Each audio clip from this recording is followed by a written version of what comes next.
Aujourd'hui, dans le face-à-face, André Berkoff reçoit Philippe-Joseph Salazar, qui est philosophe, et il a écrit Contre la rhétorique, comment les mots des démagogues prennent le pouvoir, et c'est aux éditions du Cerf. Philippe-Joseph Salazar, bonjour. Oui. Bonjour, oui, je crois que est-ce qu'on l'entend? Oui, on l'entend bien, parfait. Oui. Parfait, Ouais. oui, on vous entend bien, Philippe-Joseph. Pour un rhétoricien, c'est important qu'on l'entende. Oui, C'est vrai, oui, il vaut mieux, parce que l'oral compte autant que l'écrit de ce point de vue-là. Alors, contrairement aux hommes politiques qui n'entendent jamais ce qu'on leur dit. c'est vrai. Est-ce que vous croyez qu'ils n'entendent jamais ce qu'on leur dit, les politiques? Ils le font exprès, ou ils ne veulent entendre que ce qui les arrange, à votre avis? Ah oui, alors on est en plein dans la rhétorique. Ils n'entendent que la langue qu'ils se sont fabriquée pour les objectifs qui leur sont donnés. Et c'est cette même langue qu'ils fourguent au peuple. Vous savez que dans le bouquin, je fais une opposition entre les patriciens et les plébéiens. Oui. Et les plébéiens répètent, souvent très bêtement, pas vous évidemment, J'espère. Là, ce que je viens de faire, c'est une captatio benevolentiae en rhétorique. Vous savez, c'est-à-dire je vous jette des fleurs un peu. Non, mais il faut déplorer, professeur Salazar. Je rappelle que vous êtes distinguished professeur de la faculté de droit de l'université de Cape Town en Afrique du Sud. D'ailleurs, on est en direct avec Cape Town et ça me fait très plaisir de vous recevoir. Je rappelle que vous avez fait, et on en avait parlé, et même j'ai été du jury qui vous a attribué un prix avec Paroles armées, et puis La déroute des idées, d'autres livres. Et alors justement, parlons un peu de ce langage, de ces mots. Et ce livre Contre la rhétorique est un livre passionnant parce que c'est un livre où vous dites, voilà, vous décortiquez un peu ces mots que l'on entend du matin au soir et du soir au matin. Et patricien et plébéien, est-ce que vous n'auriez pas pu dire, ou c'est autre chose, patricien les élites et plébéien le peuple, ou c'est autre chose? Je préfère patricien et plébéien parce que ça remonte quand même à ce qui est censé être la fondation de la merveilleuse démocratie française, c'est-à-dire Montesquieu, qui lui faisait une différence entre les plébéiens et les patriciens. Dans l'histoire romaine, c'est extrêmement important, les plébéiens. C'est le moment où, en gros, où les Gracques, des frères amis, finalement changent la République romaine et la transforment d'une république oligarchique en ce qu'on appelle une république, et dont les États-Unis s'imaginent être d'ailleurs le duplicata à l'heure actuelle. Il y a quelques années, une exposition qui se promenait un peu partout de Philadelphie, avec d'immenses bannières qui disaient « Are we Rome? Sommes-nous Rome ?» Ah oui. Est-ce qu'ils sont Rome, à votre avis? Quand on entrait dans cette exposition, ce qui n'était pas loin du hall historique où avait en partie écrit la Constitution américaine, la première salle était une salle en l'honneur des grands orateurs romains. C'est-à-dire qu'il y a une très forte conscience aux États-Unis du pouvoir de la parole politique et de la parole publique. Les programmes de rhétorique dans les grandes universités, il y a des programmes de rhétorique partout.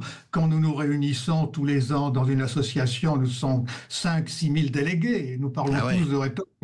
On a oublié le pouvoir, ce qui explique par exemple que quelqu'un comme Steve Jobs, que j'appelle tête à claque dans le livre... Oui. Je rappelle que Steve Jobs, c'est le créateur de Apple, pour les... Oui, parce que les gens ont presque oublié déjà. Oui. C'était une révolution tous les 6 mois. C'était un très bon orateur quand il n'avait qu'un public captif en face de lui, évidemment.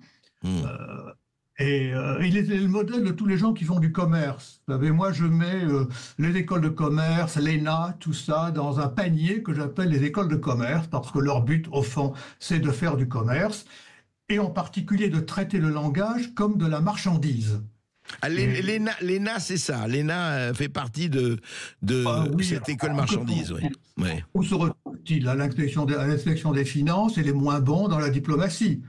Vous savez, où je me suis fait beaucoup d'ennemis en une phrase, là. Mais j'ai beaucoup d'amis qui sortent de ce système-là, qui est très noble par ailleurs, puisqu'il a permis le développement de la planification économique en France sous le général. Donc, ils ont fait un excellent travail. Ils font maintenant un très mauvais travail. Et oui, c'est ça. Mais alors, justement, ça nous amène... Oui, alors, Philippe-Joseph Salazar, ça nous amène au cœur du sujet. Comment la même rhétorique comment le même langage ou comment les mêmes effets ou éléments de langage peuvent-ils faire du très bon travail comme au moment du général et effectivement après la guerre et l'ardente obligation du plan et aujourd'hui l'ardent désordre, la désorganisation, de la nullité anti-planificatrice. Comment ça passe de l'un à l'autre? Il faut faire une différence. Je vais partir d'une phrase qu'avec ma sœur aînée, nous le répétons. À chaque fois qu'une chose ne fonctionne pas, nous avons cette blague, mais que fait l'État? Vous vous souvenez? J'étais en France au moment de la pseudo-révolte paysanne et les paysans disaient que fait l'État?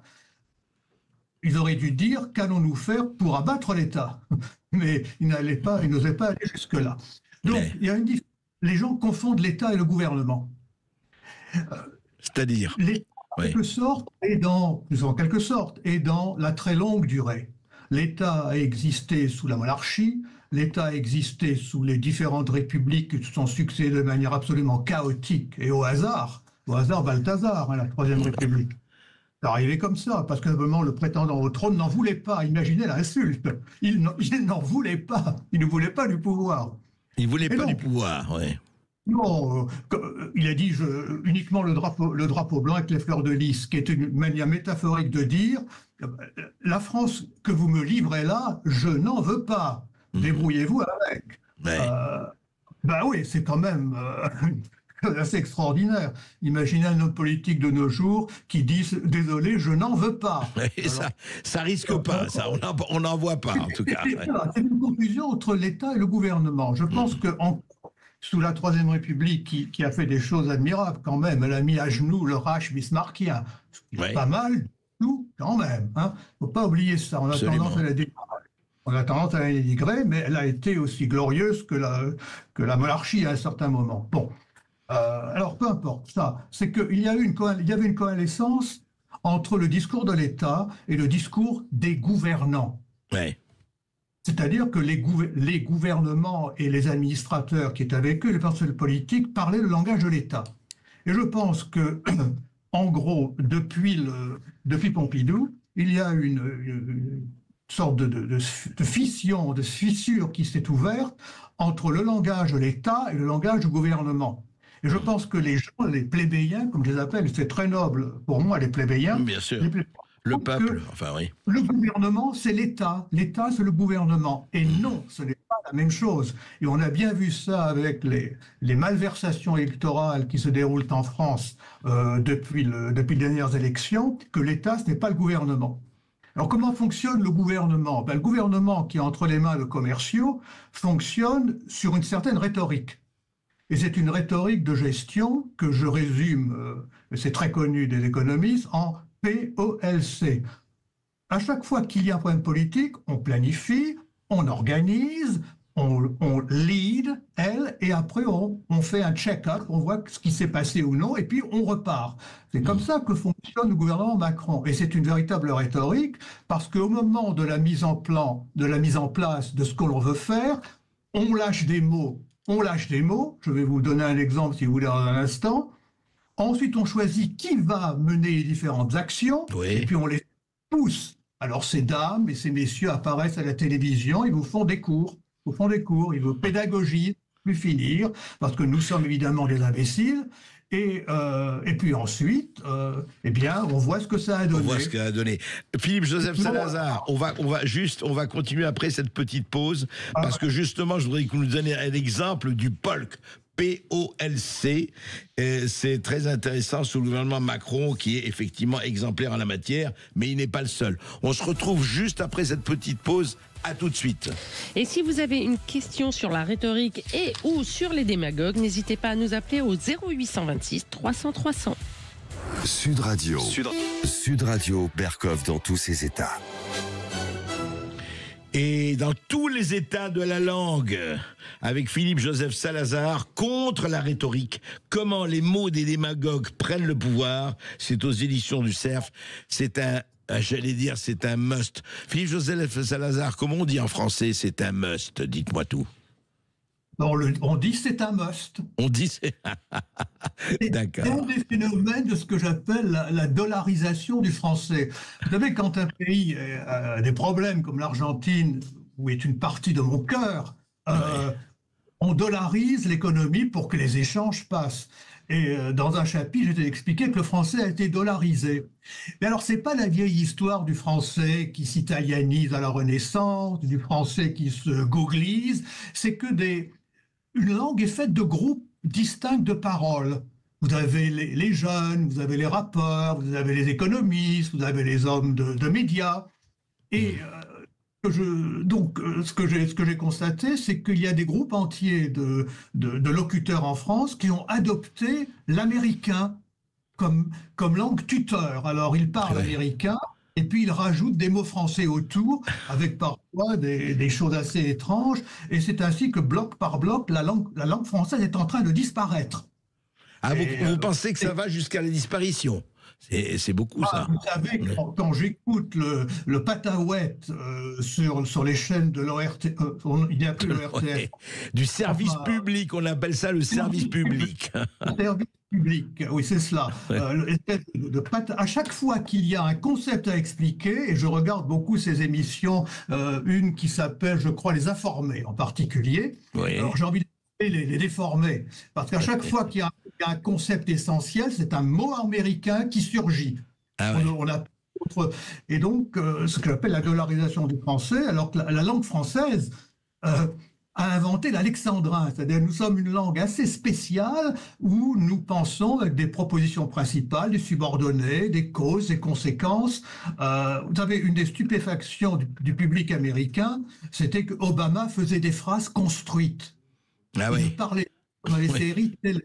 Il faisait des phrases, si bien qu'au début, les gens qui étaient plus d'accord avec lui d'ailleurs, dans Comedy Central, etc., l'appelaient le professeur. Il faisait des phrases. Il faisait des phrases, oui. Il y a eu pas mal d'analyses rhétoriques de son art de faire des phrases et souvent de parler pour ne rien dire.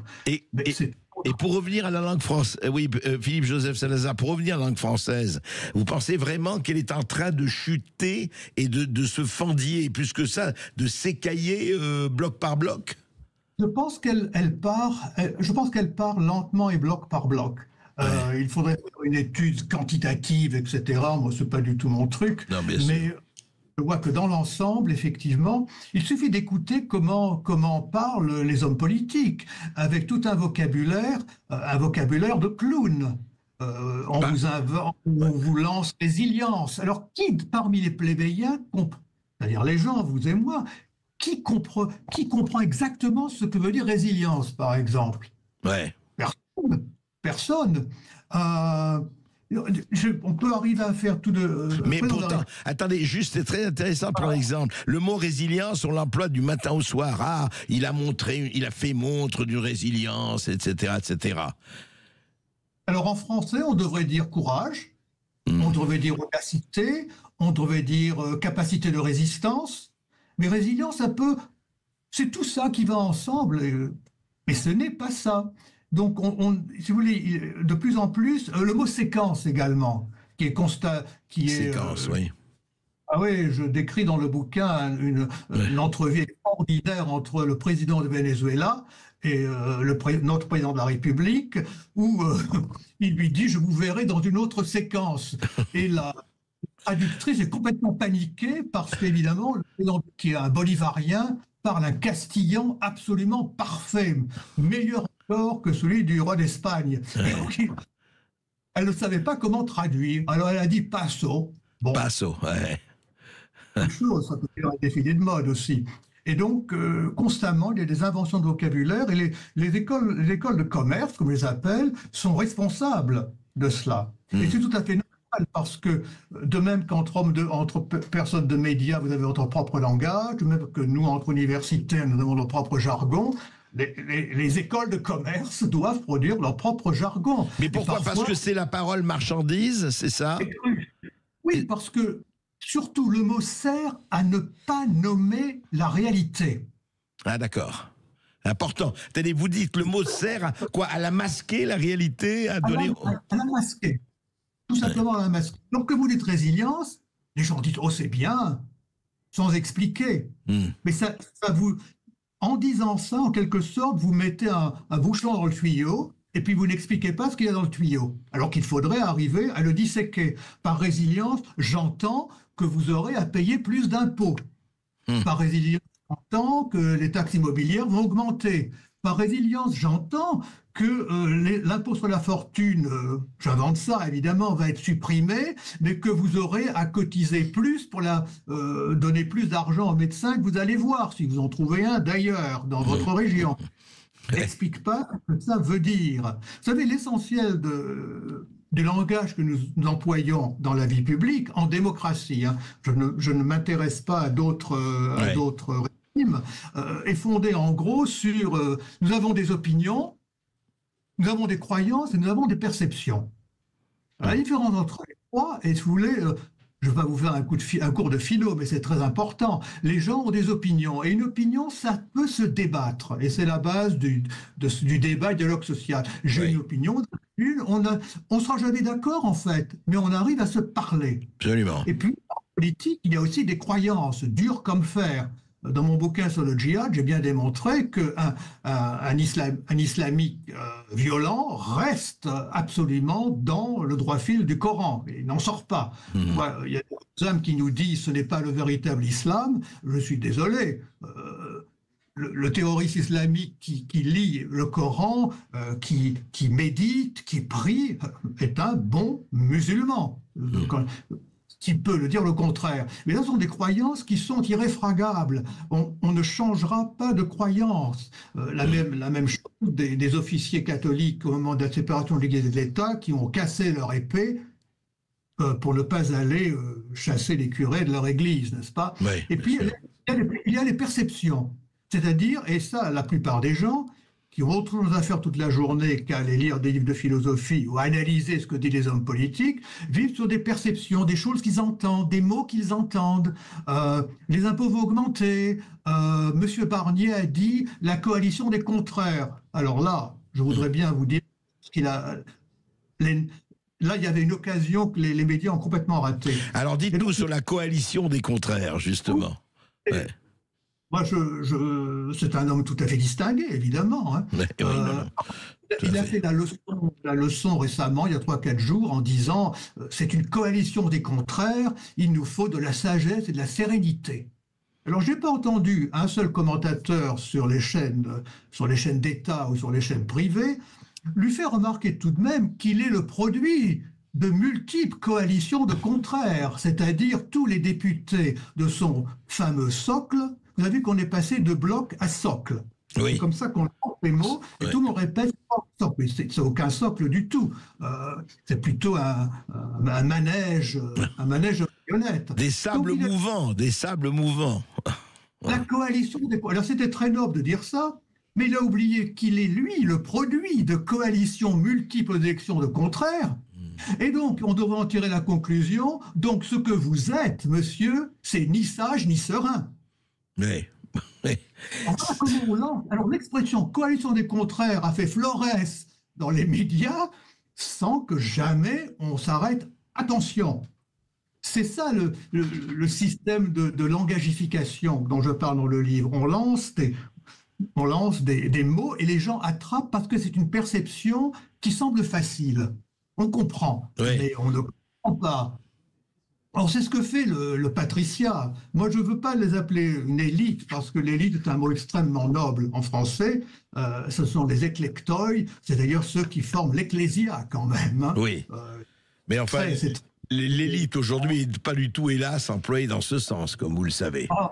Justement, c'est ça une des grandes questions. Et je fais remarquer que lorsque Pierre Bourdieu, le grand sociologue néo-marxiste, a inventé l'expression de noblesse d'État pour la haute fonction publique, il a fait ça avec un humour incroyable, parce qu'il s'est dit, ils vont tous avaler l'hameçon, la pale, la ligne et le moulinet. Ce qu'ils ont fait. Et lui était beaucoup trop humaniste pour tomber dans là-dedans.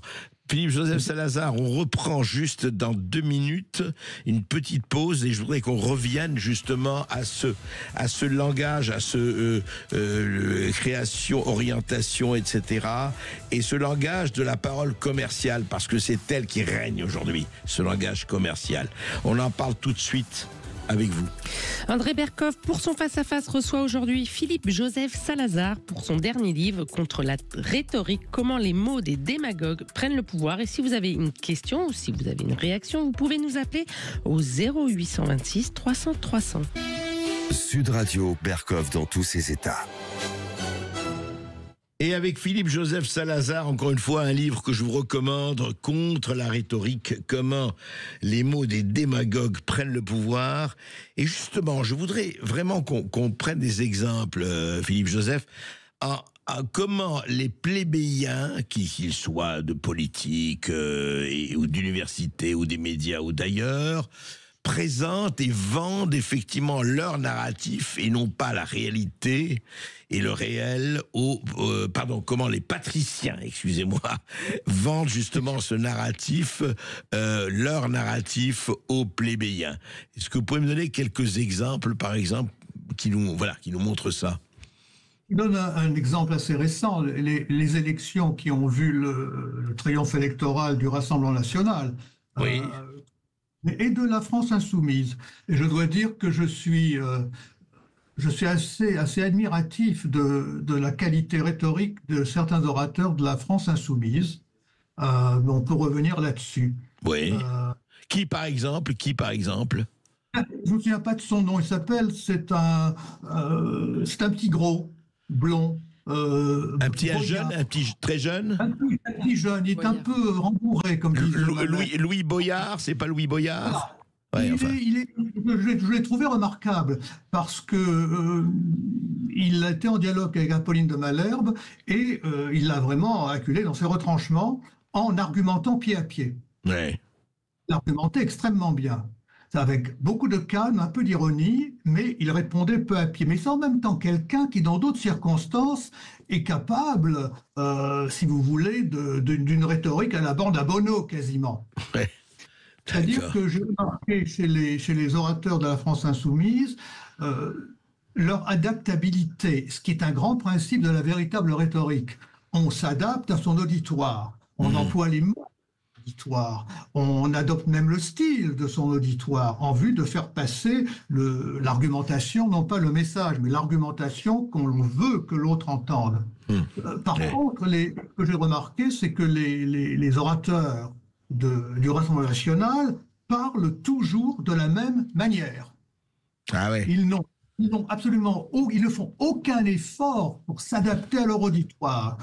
Qu'ils parlent à un ami, à un ennemi ou à quelqu'un de neutre, qui sont les 3 positions rhétoriques essentielles. On s'adresse à quelqu'un qui vous déteste, qui ne sera jamais d'accord avec vous de toute façon. Donc, surtout, ne perdez pas votre temps à lui parler. Ouais. On parle aux amis qu'il faut conforter simplement. Et puis, on parle à ceux qu'on essaie un peu de faire bouger, si on peut. Ils parlent toujours de la même manière. Ils n'ont pas compris que l'art de la rhétorique est public, c'est de s'adapter à son auditoire. Et j'ai entendu en quelque sorte, si vous voulez, dans ce que disent certains orateurs de la France insoumise, la longue tradition trotskiste. Ah oui. Il ne faut pas oublier que l'écologie verte, tout ça... Mélenchon déjà. Leurs ancêtres étaient la gauche prolétarienne. Ouais. Bon, on peut faire toute l'histoire. Bon. Donc ça, je ne vais pas répondre à votre question, mais je vous ai donné un autre exemple sur l'adaptabilité ou non de certains orateurs. Et à M. Tanguy, je lui conseillerais d'être beaucoup plus à l'écoute de l'autre lorsqu'il parle. Ah oui. On le considère pourtant comme un bon orateur, le Jean-Philippe Tanguy, pour prendre cet exemple. Mais que veut-on dire par bon orateur? C'est-à-dire dans la perception des gens, un bon orateur est quelqu'un qui parle bien, qui fait des phrases, qui respecte son auditoire. Ça, c'est un bon orateur. Ouais. Et qui fait des phrases. Non, un bon orateur, c'est quelqu'un qui est capable, une fois, de dire à celui qui lui parle « Vous êtes une merde, monsieur ». Et une autre fois de lui dire, tout cela est extrêmement intéressant. Et d'ailleurs, c'est ça un orateur, vous comprenez? Alors, l'effort de normalisation à tout crin du Rassemblement national, à mon avis, tombe à côté de la plaque. Oui, c'est vrai qu'on lui cet effort de dédiabolisation lui coûte peut-être un peu cher. C'est à voir. Là, on cherchait des exemples. Prenez dédiabolisation. Oui.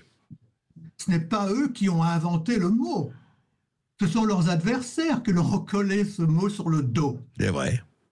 Et alors, à partir de là, c'est comme ça qu'un mot devient une marchandise. Ça devient un objet. Une marchandise, ça sert, ça a une valeur d'échange, comme vous savez. Bien sûr. Donc, que la marchandise passe à droite et à gauche, mais jamais ils ne se sont dit, ils se sont insurgés contre ça. Oui. Donc, comme des diables. Alors, tous des diables, vous êtes des anges. Mais alors, de quels anges? De quel sexe êtes-vous exactement, vous, les anges? Alors, parlons des anges. La même chose pour les paysans. J'étais assez stupéfait de voir comment, lors de la révolte de l'hiver dernier, je me suis trouvé coincé. Je ne pouvais pas traverser la rivière pour aller à Castillon-la-Bataille. Alors j'étais extrêmement frustré, donc je les ai écoutés. Et d'ailleurs, à Castillon-la-Bataille même, le poste de garde des paysans était là où était l'ancienne guérite de l'armée allemande pour surveiller la ligne de démarcation. J'ai même pris une photo parce que c'est tout à fait étonnant. Ils se sont mis exactement là où était le poste des Allemands. Je dis ça parce que ça veut dire que c'était une métaphore pour dire qu'il faut savoir changer de langage. Et lorsque j'ai entendu non pas le représentant de la FNSEA, qui est au fond le MEDEF des agriculteurs, mais l'autre, la coordination. La coordination rurale, oui. Exemple, employer un langage de gestionnaire pour expliquer leur révolte, je me suis dit, là, vous êtes foutus. Vous parlez la langue de l'adversaire. Vous devriez développer, je ne suis plus consultant en rhétorique, mais si je le faisais, je dis, on va développer votre propre langage, et c'est celui que vous allez systématiquement utiliser lorsque vous rencontrez les représentants du gouvernement, en vue de les désarçonner. Parce qu'ils devront, à ce moment-là, ils auront le choix, ou sortir, ou essayer d'apprendre comment vous parlez. Donc, est-ce que la rhétorique ne consiste pas aussi à désarçonner? C'est un peu ça que vous dites. C'est-à-dire qu'il faut surprendre quelque part. Il ne faut jamais... La rhétorique entre dans un système agonistique. C'est-à-dire? Les Grecs ont inventé la rhétorique pour que les citoyens ne se fassent pas la guerre. Qu'étant, vous savez, que les armes cèdent à la parole.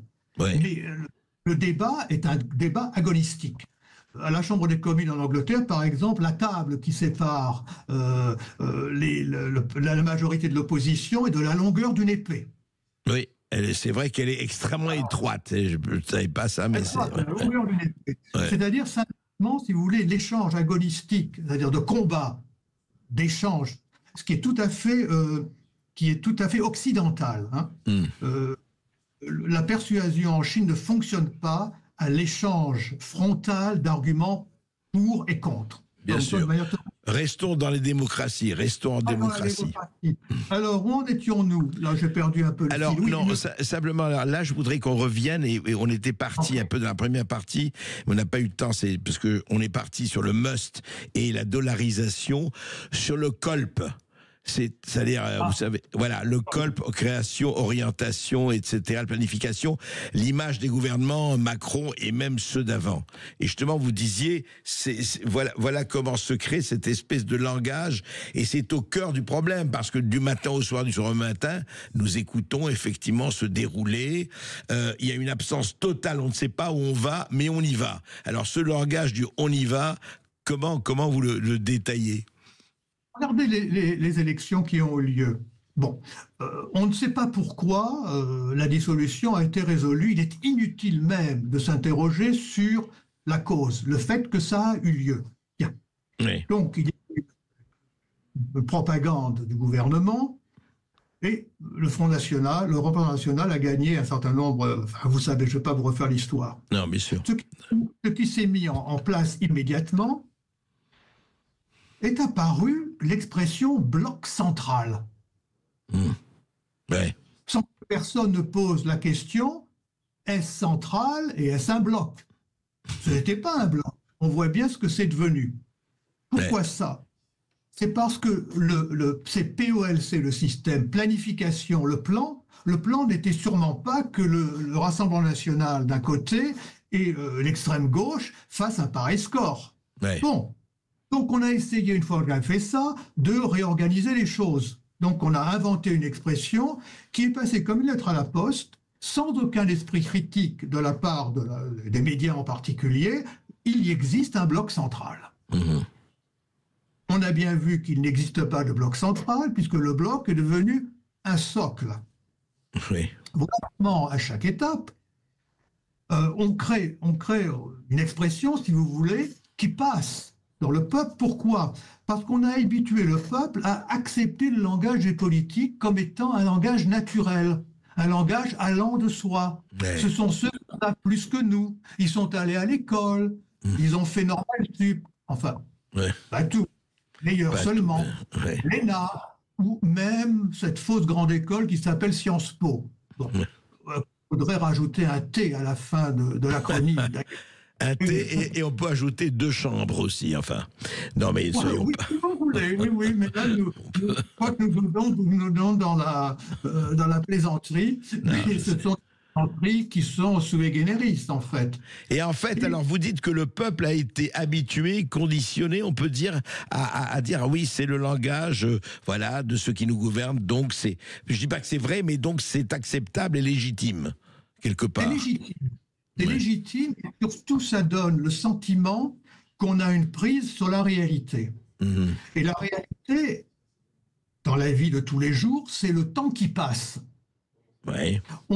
On ne réfléchit pas assez à la notion de temps et de durée en politique. Ouais. Quand on crée des mots, les mots sont censés fixer des réalités, ça vous donne prise sur le temps qui passe, sur votre avenir, la retraite, etc.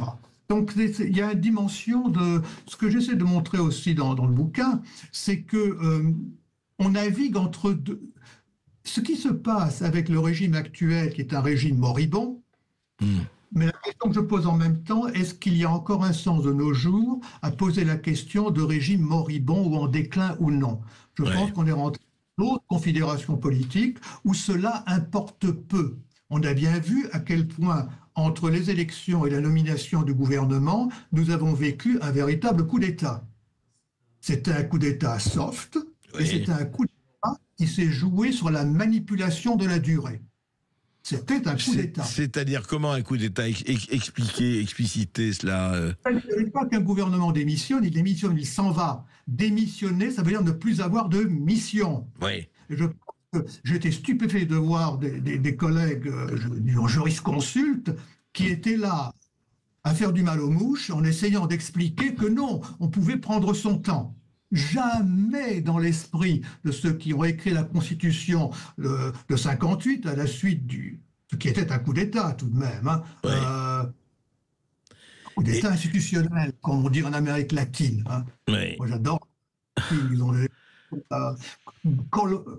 colpo institutionnel. Et juste un mot pour la légèreté. Vous savez que le parti au pouvoir au Mexique a été longtemps le parti révolutionnaire institutionnel. Quand même magnifique.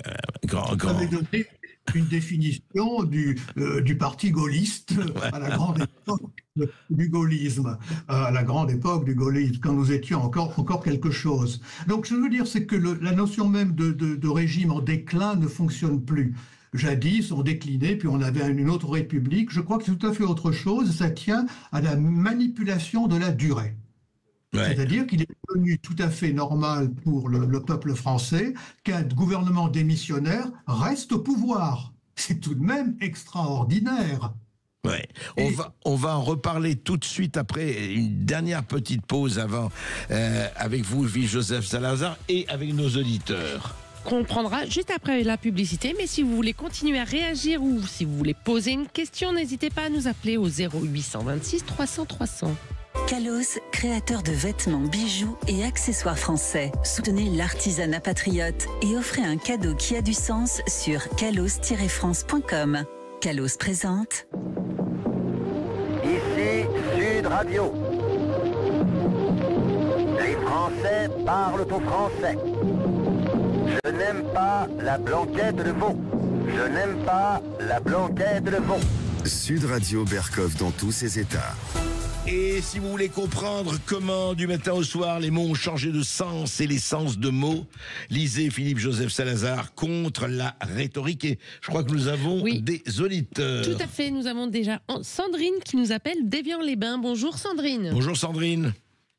Bonjour à tous. Alors, moi, je voulais vous remercier pour ce thème passionnant et peut-être faire une petite suggestion mathématique dans tout ça. Parce que quand on me parle de bloc central, en général, on voit les choses de façon linéaire. On voit la droite, le centre et puis la gauche. Alors qu'on pourrait représenter ça de façon en deux dimensions, comme un triangle dans lequel il y aurait extrême droite sur une pointe, extrême gauche sur une autre pointe et extrême centre sur la dernière pointe, par exemple. Ouais. Et tous les gens dedans, on pourrait les situer. Alors ça, on sait le faire de façon analytique avec l'analyse de données multidimensionnelles. On peut même les projeter sur 3, 4, un certain nombre d'axes. Voilà, donc ça change complètement notre vision de ce que peut être le centre. Voilà, hologramme, voilà. D'ailleurs, les extrêmes me touchent, hein, Sandrine. Philippe Joseph, qu'est-ce que vous pensez de ce triangle d'extrêmes? Est-ce qu'il est isocèle ou équilatéral, votre triangle? Sandrine. Moi, je dirais que je le voyais équilatéral, mais après, tout est possible. Oui, Monsieur Salazar. Une idée intéressante, c'est-à-dire que je pense que la franc-maçonnerie serait ravie que le triangle devienne le symbole de la vie politique. Pas mal. Merci Sandrine. En tout cas, merci de votre intervention. Je crois qu'on a Patrick aussi. Oui, nous avons Patrick qui nous appelle de Clermont. Bonjour Patrick. Bonjour Patrick. Bonjour tout le monde, bonjour et merci pour cette excellente émission avec Monsieur Salazar. Je me posais quelques questions là, enfin je vais les résumer vite fait. Premièrement, vous parliez des bons communicants, comme par exemple vous preniez l'exemple de ce jeune là de la France insoumise, là Boyard. Oui. Je crois vous disiez, ce qui a dû faire rebondir Monsieur Berkov d'ailleurs parce qu'il venait d'incendier Madame Castet. Enfin voilà. Très bien. Et la deuxième question, c'est ce terme qu'on entend par les politiques, quoi, qui parle de démocratie, égalité, fraternité, qui nous bassine avec ça toute la journée, alors que ça n'existe absolument pas. Enfin, je veux dire en termes objectifs dans ce pays. J'aimerais savoir ce que Monsieur en pense. Et troisièmement, j'ai écouté Monsieur Villepin qui parle superbement bien, aussi bien que Monsieur Boyard. Et pourquoi ces gens-là, qui ont l'intelligence derrière en plus, ne seraient pas représentés sur un plan intellectuel, politique, enfin, etc., pour nos jeunes qui sont en manque de bien savoir parler et de bien savoir communiquer. Voilà mes 3 questions. Philippe Joseph Salazar, alors. Une question très riche et qui montre que la rhétorique n'a pas tout perdu en France. Sur liberté, égalité, fraternité, le point est très intéressant. C'est parce que ces termes étaient absolument normés à partir de la Révolution française. On savait exactement ce que ça voulait dire. C'était la liberté pour ceux qui croyaient à l'abolition de la monarchie. C'était l'égalité entre les citoyens, y compris les femmes d'ailleurs à l'époque, et c'était la fraternité avec ceux qui admettaient la validité de la République. Il n'y avait aucune liberté, aucune égalité, aucune fraternité pour les rebelles à Toulon ou les rebelles en Vendée. Il faut bien voir que ces 3 termes sont des termes d'exclusion et non pas d'inclusion. Ce qui s'est passé à partir des 70, c'est que c'est très étrange, le transvasement de toutes sortes d'idées qui avaient été agitées de nouveau par la gauche prolétarienne, etc., se sont retrouvées dans le mainstream, j'emploie un mot américain, à dessein, se sont retrouvées dans l'ordre des choses, le courant des choses, de tous les jours, à travers le Parti socialiste. Et ces mots ont adopté une toute autre signification. La liberté est devenue la liberté de faire tout et n'importe quoi. La fraternité s'est ouverte au monde entier, y compris aux martiens si on le pouvait, aux animaux, aux plantes, aux choux-raves, et l'égalité absolue entre tout le monde. En même temps, on nous dit en même temps que les Indiens d'Amazonie sont des êtres exceptionnels. Alors, il faudrait savoir s'ils sont si exceptionnels que cela, et je suppose qu'ils le sont dans leur ordre d'idées, ils ne sont pas tellement égaux à nous. Ce que je veux dire, c'est que ces mots, politiquement, ont tous changé de vocabulaire. Ouais. Philippe Joseph Salazar, c'est passionnant.